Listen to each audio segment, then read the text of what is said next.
I'm Mick. I play guitar. Hello. I'm Terry. I'm the vocalist. Megan, bass. Yeah, all drums and wear my ruin.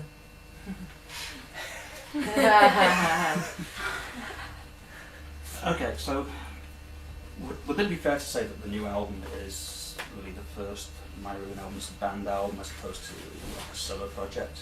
Yeah, definitely. That's exactly right. Right. So I mean, what was the inspiration behind like moving away from doing it as say a solo thing to a band? Why did you want to get it set up as a band? Well, I mean, I liked touring the last record, but it was like with hired musicians, you know, and what real point is that if you're going to do it, you know? Mm-hmm. I wanted to do a record by myself because I thought it would be cool. I could experiment without the guys in Torscana. They would never have done some of the songs that were on Speak and Destroy. I would never have been able to do some of those songs. But at the end of the day, I really liked the harder stuff that was on that record, you know? And I think that after I toured, and Megan toured that record with me, I wanted to like still work with her. And we talked about, well, let's make this a band. And then I met Mick, and he came in the picture and just had all this killer music and ideas, and the two of them collaborated, and we collaborated, and it was just, it kind of just snowballed. Kind of evolved into it. Yeah, and we got asked to do a record, and Yell came in later. Chris Hamilton from Dance actually drummed the record. Mick had programmed all the drums and stuff, and kind of did all the music. Yeah, in the with Megan. pre-production. Right. Like everything was ready. The songs were all written before we went in to do it. And so we hired Chris to come in and play the drums because we didn't have a drummer. And then we auditioned for drummers after that because we didn't really want Chris, you know, as part of My Ruin. And we auditioned drummers. I'm sorry, I'm very hoarse at the moment. And Yell came in, and she was great. She blew us away. She was an awesome player. And so now it's kind of like the real lineup, you know. So how long have you actually been like doing it live together? Well, Yell's anniversary was yesterday, 4 months. 4 months. So, 4 let's say 4 months. And we celebrated. Oh, yeah. It sounds like it as well. Yeah, no shit. Well, Yeah, you looks can like it. celebrate again tonight. That's right. It's going to be a late one tonight. Yeah, well, 4 a.m. So, I mean, how would you say that like the new album differs from the previous one? I mean, was it a deliberate thing to go for a different direction, or did it just? Is it again? Well, the previous one was a little bit non-cohesive because so many places it was, you know, recorded and so many people recorded it. So it had this kind of collage vibe, you know, all these different things mixed into one. I think if one person would have done it in one band, same songs, it could have sounded a lot more cohesive. The new record is just completely a different animal, you know. It was deliberate because it was written by different people. Yeah. This record was written, you know, by us, and then her last record was written by a bunch of different people with her, produced by a bunch of different people, and you know has great songs on it. But we just deliberately wanted to go more for what was the heavier side of Speak and Destroy, like Blasphemous Girl, Sick With It, Sycophant. Those are the songs that we do live off that record. And the band plays them amazing. Like, the band has a definite sound now. My Ruin has a sound. I don't think it sounds like new metal or all these different things are out there right now. We have our own little entity, I think. And when they play songs that they didn't write off the last album, it sounds like they wrote them. I mean, it sounds like it's part of what we're doing. It doesn't sound like all of a sudden we're doing weird songs, you know, that don't go in. So. Yeah, you were just mentioning labels there. I mean, do you have any label that would describe what you do? I mean, I always think musical labels are so pointless, but people like to have them. And it just depends on how general you want to. It's like, you know, you could generalize it and say it's metal, you know, or you could say, well, there's elements of, you know, stoner rock and metal and hardcore and rock and roll, but you know, it's a combination of all of our influences. yeah, I mean, I guess as soon as you label something, it restricts you to just doing that. We just Right. rock. Yep. You know, That's good. Generally Megan likes to speaking. say our music is, she describes it in 3 words, I do. no faults metal. That's our little that should have been our t-shirt for this tour, really. Death. Because that just... Wasn't that Manowar? Yeah, was it? Somebody They're used yeah. that. mad as fuck, so there Hell. Yeah, maybe you should like come out wearing a little furry caveman outfit. We're not gonna like. No, Next question. Okay. I just think that the music, you know, there's seems to be two main themes. Seems to run through what you're doing, which is like honesty and kind of religion. And those are two things that are not really associated with a lot of rock bands. I mean, most rock bands wouldn't know honesty if somebody came and hit them with a and and religion isn't something that people are supposed to acknowledge having any interest in. So I mean, why is this so important? Well, I mean, the religious aesthetic in writing lyrics is always there. It's always going to be there. I had a little bit of that in Manhole. Manhole was, you know, a different breed of what I do now. You know, it's just a little more politically aware, socially aware. But I've always had this sort of religious undertones all through my lyrics. And the imagery, obviously. You know, I'm an artist. And I like putting certain religious imagery around the band. You know, I don't want to do anything to offend anybody. You know, I'm not going to write Jesus was a cunt on a shirt, because that's not what I'm about. That's not what this band is about. That's just too easy as well. You know, it is. I think it's a little scarier. To me, I think a shirt that says Jesus is a cunt, I'm not just Incredible Filth, you know, I'm just saying, or Jesus was a rock star. That's a little more like, what? What are you talking about? Like, or what, like... well, you can elaborate on that. Yeah, it's like Jesus was, you know, he was exactly the first huge celebrity, and man, what staying power, you know, he's still a celebrity. Yep. And he's a lot more scarier, I think, than Satan nowadays, because, like I told Ray, go watch this whole Jesus thing is suddenly going to become fashionable. It's true. Now I'm seeing it, and I'm like, Satan's just played out. It's like, all right, you know, most people are more scared of the church and scared of that whole end of things than the other. So Yeah, whether you take the Bible literally, or you use it as like morals to live by, or you know, despise it, it still like tells a hell of a story, and it's Scary shocking, story. you know. Yeah, definitely. So I think that she uses that imagery to paint, you know, I like vivid picture, you right. know. I don't really like to refer to people in the sense of those people. I like to do, like, you know, the Virgin Mary, Mary Magdalene, God, you know, in sort of biblical forms. I guess I have a lot of influence by Nick Cave underneath my stuff. You know, I'm not a goth chick. It's not where this is coming from. But I just think that people like Nick Cave, he's got an incredible vision for using imagery and for using, you know, certain things that are very scary and violent and very sexual and very, you know, all these different things. So. Yeah, well, as Dave was saying, you know, the Nick Cave cover was incredible, and I love that track anyway. You know, I love Nick Cave. You know, he's a real genius. It was a really scary thing to do that track, and it was, you know, being a fan of somebody. That's probably one of the only people I'm like a fan of, you know, and like I think is really just amazing and knocks me out, you know, and to go and cover something like that, it's pretty scary, you know, and because you don't want to like just fuck it all up and have someone go and you just butchered that shit. But a cover is what a cover is. It should be your interpretation.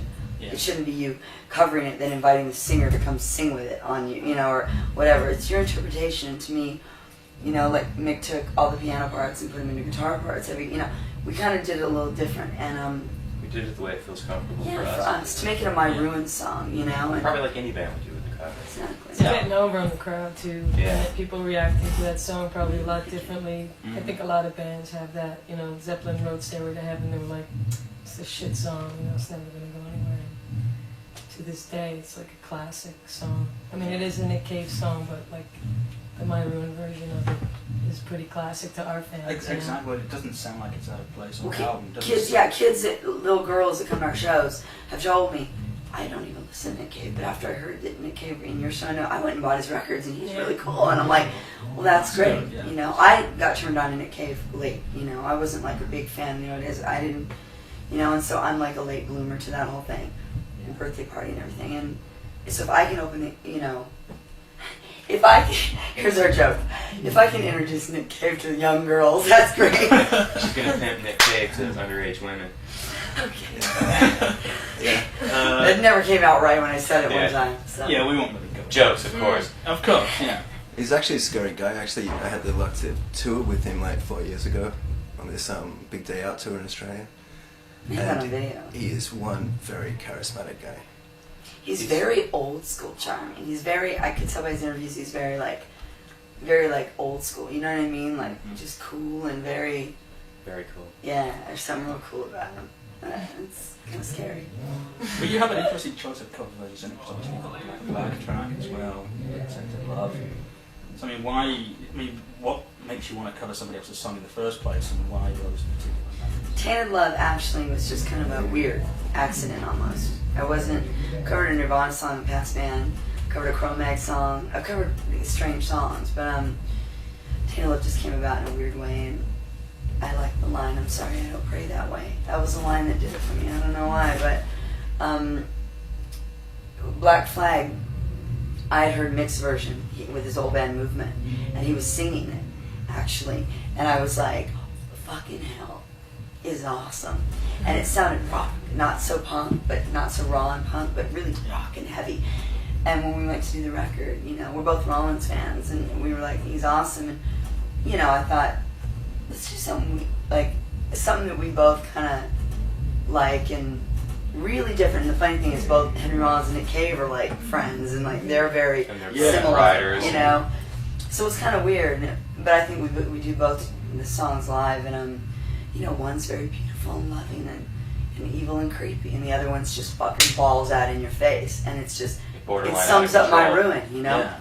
That those two songs sum up this band. And I think, like, as far as, like, the fucking intensity and then the mellow, pretty kind of religious thing. Yeah. And all the other songs that we had. Yeah. Oh, yeah. Those help, too. Yeah. No, it was definitely pretty exciting me listening to that, because it's like, well, it's like two songs by artists that I really like, and they're both like, I mean, I got into those artists really. They actually got into those by listening to Lydia Lunch, and then she kind of introduced me to David and Henry Rollins. And It's it's like, extreme. whoa, it's like, yeah, actually, exactly. You know, two completely different kind of numbers, but you know, you can see a definite connection there. Cool.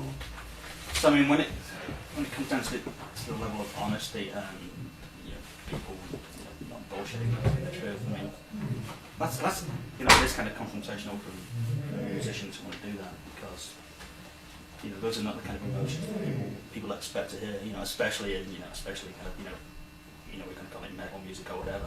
Well, that's why we say honesty is the holiest disease, you know. It's because a good explanation for that phrase. Well, it's like dishonesty is so common now, but it's like honesty is almost like a disease. You're honest, and people are like, "What? You know, you told the truth." Yeah. You know, it's like you can't say that. It's like, well, you know, why We just not? did. That's how it We just is. did. You know what I mean? And Yeah. what we did. That's So- why we like Rollins and Nick Cave, you know. And Rollins that's how our says music, what he feels. So does Nick Cave. you know, that's how our music is, you know. That's how her lyrics are. It's all honest. It's all from the heart. And, you know, the people who get it are going to get it. Mm-hmm. Big time. And the people who don't are probably going to hate it. And, you know, whatever. No, I was just thinking, you know, this is probably why you have certain members of the music press. It's who a very just controversial want to deal accept- here, I think. And you know what? I would rather it be a little controversial and a little, like, strange. You know what I mean? Like, people either really adamantly hate me or really adamantly kind of go the other way. You know, it's like, it's a weird thing. You know, there's not a lot of in between with this band. You either get it or you don't. And that's cool. I don't want everyone to love my ruin. What fun would that be? What, really, you know? But at the same time, it's like, if you're going to diss us on our ability, on our lyrics, our music, our show. Our records, Don't diss yeah. us on the fact that I've gained 10 pounds. Do you know what I mean? Mm-hmm. That's bullshit. Which you haven't, by But the that's way. but that's bullshit. Do you know what I'm saying? Yeah. That has nothing to do with it. And like, you know, I've said before, it's not the weight of the band physically, it's the weight of the band. You know, the weight of the fucking band. And this band weighs a hell of a lot like that, you know, and that's what it's about. I mean, it seems like the music press still has a lot of fear of female musicians as well, even after all this time. Fear of vagina. Yeah, and but they'll still talk in terms of they'll be really we're kind of really modern, we're kind of really politically correct or whatever phrase they want to use, but then They still won't put a woman on the cover after 6 years. yeah. They But- still won't do anything. But it's like I saw a rock calendar recently, and it was like, you know, magazine puts out a rock calendar with all the different, each month there's a different band, and all the bands that are fronted by women singers, they just put a picture of the woman. But all the bands that, you know, are you know, like just bands fronted by a male, you know, they put the whole band. Mm-hmm. And it's like, you know, why is that? It's You know? bullshit. It's like, They're these are doing it. bands They're too. perpetrating the crime right there. Right. It's the press is perpetrating the crime against us, as far as I'm concerned, because we don't go, okay, well, you can only have a picture of me, and that's it. You know, it's them Yeah. going, It's we totally don't want. the opposite. You know, yeah. it's Yeah, us having a fight to get the whole Terry band fights in. tooth and nail to get us all in the same That's spot. what I was just thinking. I mean, it must be pretty hard for you to even get the press to want to acknowledge the rest of the band at all. Well, they're gonna fucking acknowledge it Yeah, after I this think tour. I'll after tell you the that tour, right now. it's gonna There's be- no way they can't ignore it anymore because the band simply rocks. It's like if the band sucked, then you know I used to be in a band with guys that they weren't those guys. They didn't want to be. I don't know. They just weren't right for me, and it wasn't meant to happen with that band. But that band taught me something. It taught me what I wanted, and I'm glad I did it. I learned a lot from it, and I became a better frontwoman from it. So, you know, I got musicians now that completely stand next to me on stage. They don't stand behind me. Do you know what I mean? Uh-huh. So, So do you think the music business is inherently sexist, or is it just certain the aspects? world is sexist. Yeah. The world is. But it seems, I found that the music business seems to be, you know, I really hate music journalists because I've met so many of them that they're also kind of hung up in their own little images, their own, you know, it's like we can only like what's cool this week, and then when it stops. It's cool to like Snot now that Lynn died. Right. That's not cool. It's cool to like Snot or Lynn Straight talk about him because all these big rock stars are on a tribute record. It's not what the tribute record should be about. It's not about Corey from Slipknot or Fred Durst. And now it's suddenly cool for Kerrang and Metal Hammer and all these magazines to put Snot in. Everyone's on their listening chart. What the fuck wasn't on your listening chart 3 years ago when it came out? You know, I remember talking about Snot then. It's like, that's bullshit. You know, it's always what's cool at the moment. Politics. You know, totally. So we're not really looking to be cool at the moment. Well, exactly. No, that's I mean, not. I guess the last thing you want to be is like, you know, this year's cool band because they're. You It thought. won't be next year's. Yeah, and also, you know, there's going to be a huge reaction against you then just when people are thinking, well, you know, they're getting so much hype, it must be because, you know, they're useless. You know, We're useful. We don't Useful, want, we don't not want, useless. we don't want to be Hollywood's must-hear band of the season. Exactly. You know what I mean? Flavor of the week. Yeah, because it's like, you know, here today and gone later today. So, Yeah. We do it because we love what we do, you know? Flat out. so but I mean, that's, you know, again, that's kind of unusual, so touching back to that honesty thing, because people, you know, there's so many bands out there who are just obsessed with the image all the time. I mean, does image mean anything? Do people want to try and put some kind of an image on you? Sure. Well, I mean, I think it's good to have an image when you're in a band.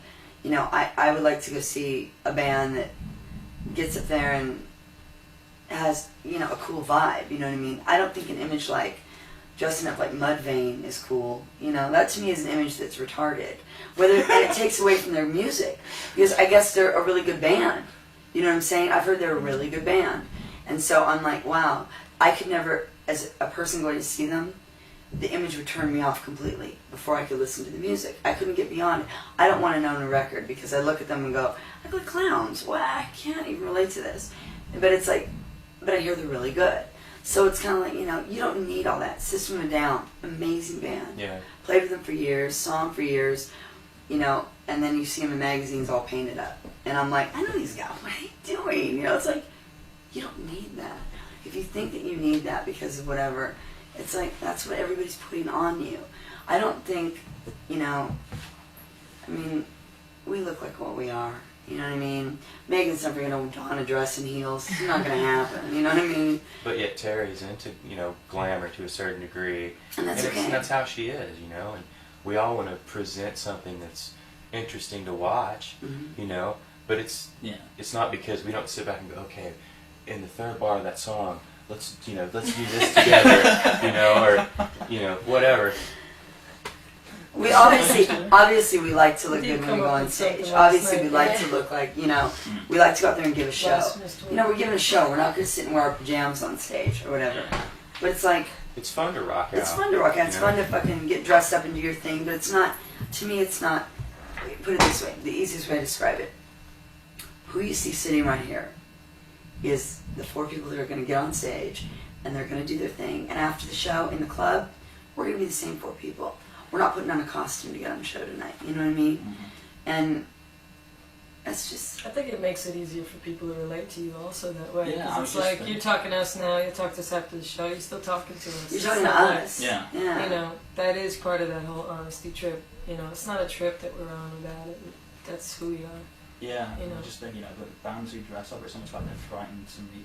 I don't To have reveal that who much they of really a are. problem. Well, see, that's the thing. They're hiding behind something, Yeah. obviously. Yeah, we're literally handing out Everybody masks. hides behind their own mask, you know. Yeah. And somebody recently said to me, who wrote online at a certain major website for a magazine, well, the reason we would never put you on the cover is because you don't sell any records and you're not a big enough star. Slipknot are big enough stars and they're honest and real in their music. They don't hide behind anything.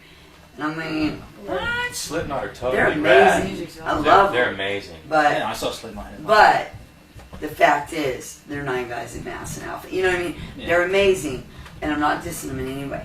But the bottom line is to compare us to Slipknot, they're 2 different animals. And you can't say that Slipknot are honest and My Rune is dishonest. You know what I mean? That's like a joke. Well, it's a meaningless comparison anyway, because, you know, it's not the Nothing same, the not the same. same band, It's you know, they're the ridiculous. same It's thing. totally different.